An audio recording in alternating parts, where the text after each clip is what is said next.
So have you left it too late to learn how to play the 5-string banjo? Possibly.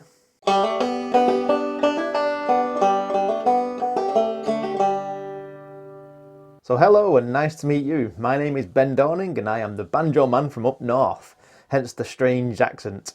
So I live in Bolton in the UK and I have been playing banjo for the best part of coming up to 20 years now. Bought my first banjo back in 2008, I think it was, 2006 maybe. And yeah, I've been playing ever since. I do not consider myself an expert or anything like that, but I have just recently started teaching. And I've been teaching the clawhammer style of banjo playing. And a question that I've never been asked, actually. I'm only answering this question because I've noticed recently that my audience demographic appears to be people above the age of 50. So I'm wondering maybe if people are looking at my videos deciding whether or not to either start learning the banjo or they're already learning. But I thought maybe there's people out there who are considering learning but might be, maybe you've been wanting to learn the banjo all your life but things have got in the way, family and work and no time and everyone's busy, and maybe you've then got to your later life and then you've got grandkids and now you're at a point where you might be thinking to yourself, maybe I've just left it too late, and you're in your later years. And the way I think about it is, unless you've been explicitly told off a medical professional that you've only got, you're not going to be here in the next 6 months, then yeah, I'd say you've probably left it a little bit too late. But for everybody else, just go and get a banjo and start playing. It's one of the most rewarding and self-gratifying things that you'll probably ever do. And not just banjo, like any instrument really. It's music is like the best gift that you can give to yourself, and to be able to learn something like this from scratch. It's a complex. It's just, I don't like saying the word difficult when I teach people because things aren't necessarily difficult. Like if you think of a banjo itself, it looks weird, doesn't it? But it is designed by humans to be held by human hands, to be played by fingers. So it is ergonomic in that sense. It is designed to be played. So it's not difficult, it's just unfamiliar. So I like to use the word unfamiliar rather than difficult. Now, if you are thinking to yourself, maybe you've left it too late and you're getting on in life and you're in your later years and you're thinking to yourself, is it even worth learning now? It's crazy because when I first started learning, I think I must have been 18 or 19 years old when I first started learning. And all I ever wanted to do was play the banjo. I didn't understand what sort of level I wanted to be at. I just wanted to be able to pick it up and just play a song, any song, just to be able to sit there. I actually had this vision. Imagine this, being an 18-year-old. I had this vision of me, retired, sat on a rocking chair on a porch with an open fire and me just playing simple banjo songs like, what's the one that I think She'll Be Coming Round the Mountain.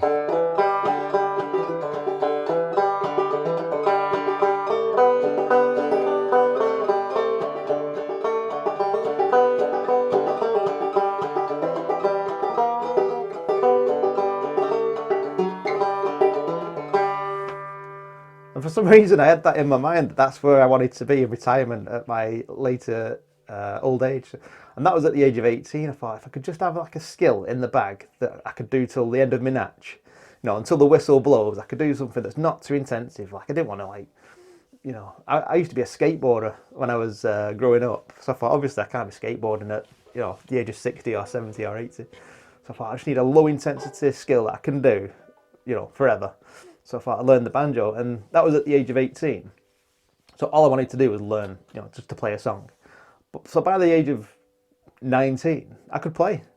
Not very well, but I could, The thing is with clawhammer, it's all in this right-hand basic frailing strum. Now the cool thing about the banjo is it's tuned, normally it's tuned to open G. So if you was playing guitar, to play a G chord, you'd have to use 4 fingers on your left hand. You'd have to put your little finger up here and then your ring finger somewhere there and then 2 fingers up here, and just to do just the G chord alone, it requires quite a bit of dexterity and a bit of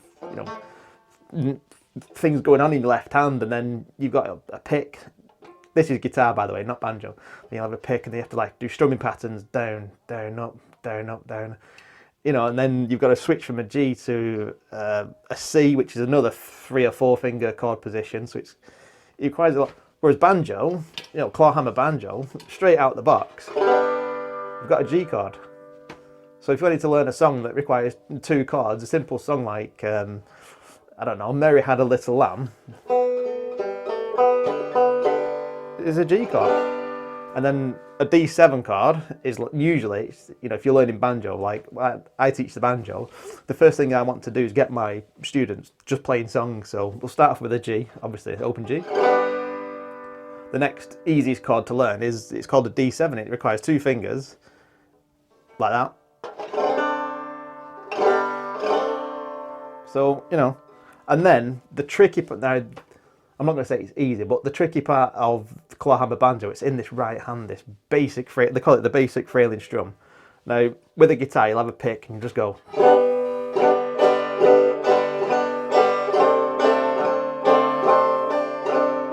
Obviously, I'm oversimplifying things there. Whereas with claw hammer, the action happens with your middle finger, and you have a specific striking and strumming pattern, which sounds like this.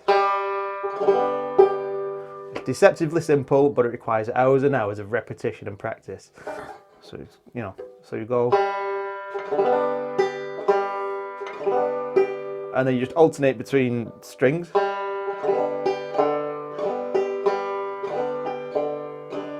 Throw in that D7 chord, 2 fingers, remember, just 2 fingers. Speed it up a bit.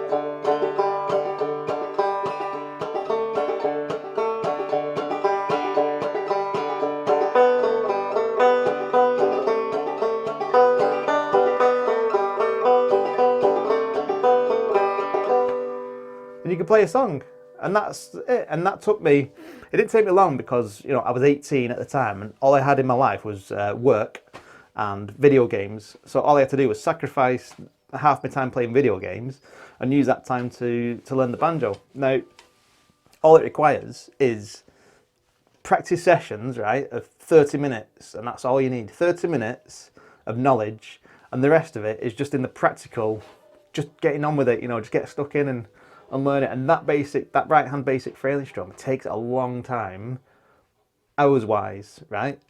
So it doesn't take a long time years wise, it requires a long time hours wise. So if you imagine you've got a 30-minute session here, so you pick up your banjo, you'll get warmed up, you'll do that right hand basic frailing strum. After about 30 minutes, and I always say 30 minutes because if you've ever sat through a lecture or a works training course or anything like that, you'll know, you sit in a classroom, you listen to the person talking, within 25-30 minutes you're done, you can't concentrate, you're thinking about when your next cigarette break is, you know, you want a cup of tea, you need the toilet. 30 minutes is, for us simple humans, 30 minutes is a good time to sit down, crack on, learn something. After that you need to stop what you're doing, do something else, go for a break, about 45 minutes, just to allow our brains and our muscles and hands to absorb what we've done. After that, you can crack on, do another 30-minute block, have a rest, another 30-minute block. So imagine that, if you're retired and you've got a lot of free time, imagine another hobby, for example. Imagine golf, right? Golf as a hobby. If you play an 18-hole round of golf with 4 friends, it could take you the best part of 4.5, 5 hours, plus time to get to and from the golf club and get set up, you know, getting geared up, and then maybe you go for a pint afterwards. You're talking like 5 or 6 hours of your day gone, which is fine. That's no problem at all. But then if I'm just saying to you, all you need to learn the banjo is these 30-minute blocks, have a break, 30-minute blocks, have a break. Assuming you can do like 4 or 5 blocks in a day, if you wanted to, if you're a bit of a glutton for punishment, you could learn how to play the banjo in a couple of months, you know, if you've got the time. And I think as you get on in life, you do seem to have more free time. You don't seem to sleep as much. I don't seem to sleep as much as what I used to, you know. I mean, I'm 37, 38 this year, and I only seem to need about 5 hours now. About 5 or 6 hours sleep, and I'm awake. And I think as you get older, you need even less sleep, so you got more time to just do stuff. Now, I think if you really want to learn, age is not a factor. It's the amount of free time that you've got. So I would say that. And as well as that is understand what your ceiling of competence, where you want to be. So for example, if all you want to do is play a handful of nursery rhymes to your grandkids, then that's a realistic achievement, and there's nothing really stopping you, because like I said, one or two chords, the next chord after the D7 is a C chord. So imagine that, you got G, D7, C, just those three chords alone. If you can play those three chords and have a decent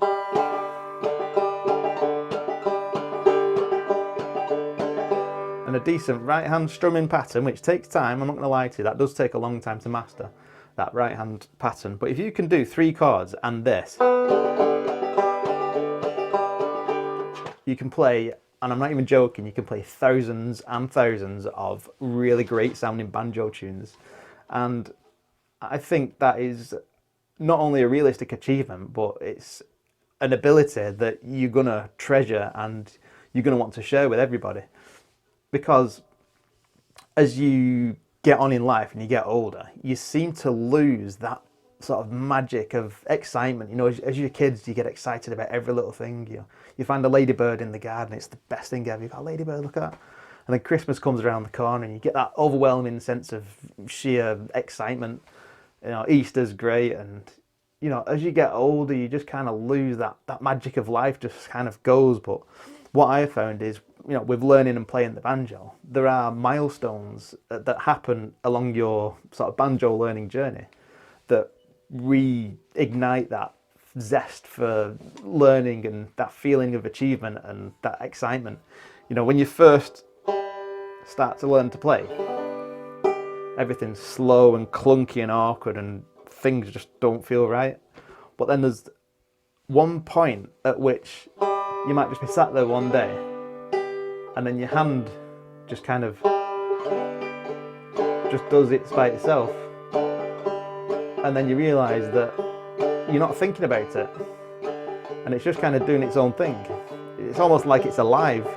You know, your frailing hand just does this and it kind of gets quicker, and then you realise that it doesn't require effort and you can just keep doing it forever.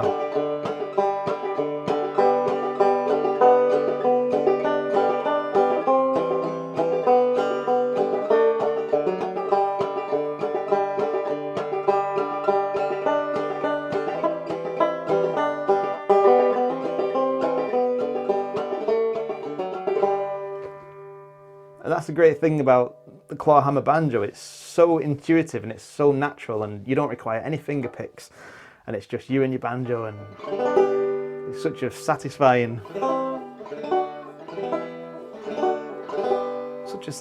way to play. And the best thing about this style of playing, it's been around for centuries, so you feel a deep connection with the history. And you know, when you're learning to play, it's centuries. You're talking like nearly 200 years old, this style of playing, probably older.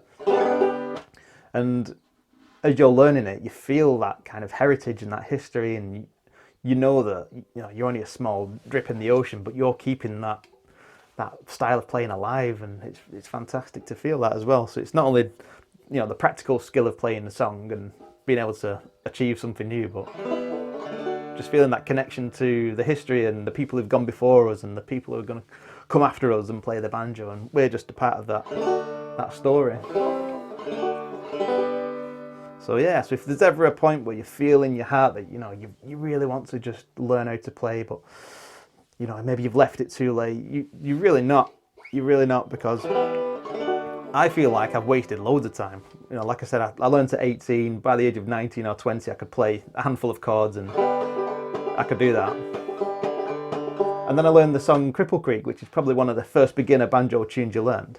So all I could play, you know, for the best part of my early 20s was Cripple Creek.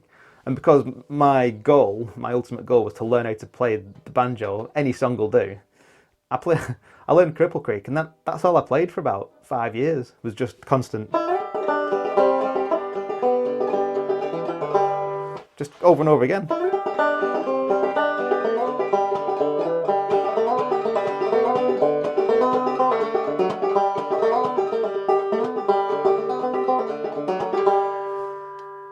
and because I just love the sound of it, and for me, learning the banjo wasn't always about becoming an expert or just. It was just for me. It was just about just being able to just hear it and just sit down and just be able to just play a song, you know. So yeah, so I wasted loads and loads and loads of time. And if I had spent the best part of my 20s like pushing myself and learning something new all the time, like trying to build my skills and develop, I could have been like, I don't know, pretty good by now. But I still consider myself to be a beginner at all times. So if you're in a position where you feel like you're too old to learn, you're not. You know, just get a banjo. Don't overthink it as well. Just, you know, they make me laugh. The banjo players, when you go to these forums like on Reddit or the Banjo Hangout and online forums, everyone talks about banjo heritage. You know, they used to make banjos out of hubcaps and biscuit tins and any old scrap that they could find, and you know, anything will do. But then you go onto the forums and people talk about branded banjos, like this high-end sports cars. You know, they got the latest model of such a banjo by such a company. It's like, just grab a banjo. Yeah, look at this one that I've got. Ooh. This one here, this is 100-year-old, built in Birmingham. It's called a Windsor, and it's got a big hole in it. If you can see on the camera there, it's got a big split, big rip in the banjo head. So effectively it's broken, right? I've got a broken banjo here, but look, I'm trying to play 2 banjos at once now. This video has descended into chaos, right? So obviously it doesn't sound very good, but I can still play.